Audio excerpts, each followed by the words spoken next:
Katowice, Poland. A diplomatic standoff over a single word could set the stage for a bigger showdown during the second half of this year's UN climate summit.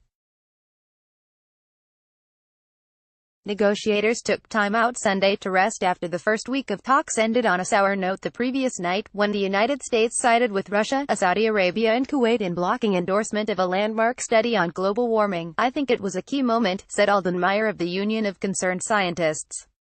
The fact that a group of 4 countries were trying to diminish the value and importance of a scientific report they themselves, with all other countries, requested 3 years ago in Paris is pretty remarkable. The Intergovernmental Panel on Climate Change's special report on what would happen if average global temperatures rise by 1.5 Celsius (2.7 Fahrenheit), and how to ensure they don't go higher, was widely regarded as a wake-up call for policymakers when it was released in October.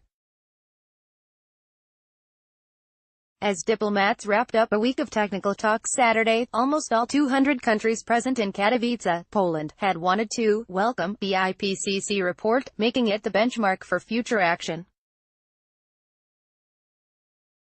But the U.S.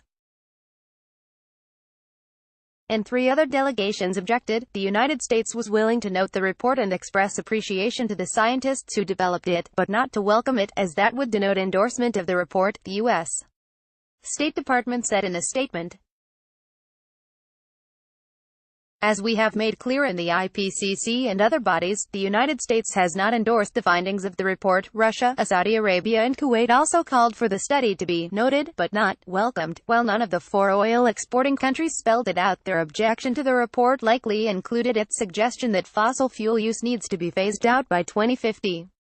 Oil, gas and coal are major sources of carbon dioxide, which traps heat in the atmosphere.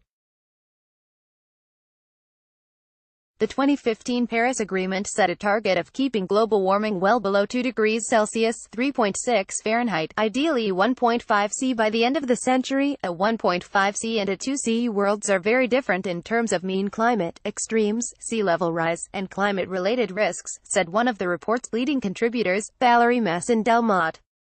The higher threshold increases the likelihood of climate change hotspots challenging basic water, food, economic security and the risk of irreversible loss of wildlife, she said. Observers at the talks said the 2 Gulf countries' objection to the IPCC report came as no surprise. The Saudis with their sidekicks the Kuwaitis have long been troublemakers in this process, said Meyer, who has followed international climate negotiations for many years. Russia's intentions were unclear, he said, while the U.S.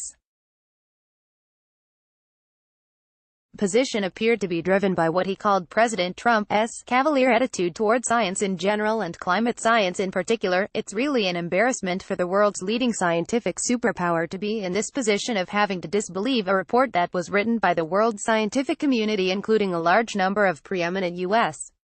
scientists," Meyer said. Saturday's floor fight casts doubt on whether countries will be able to reach consensus on important issues by Friday, including the need to step up national targets to curb carbon emissions. While many countries are sending ministers or even national leaders to the talks, the U.S. and Britain are among the countries that will be represented only by bureaucrats.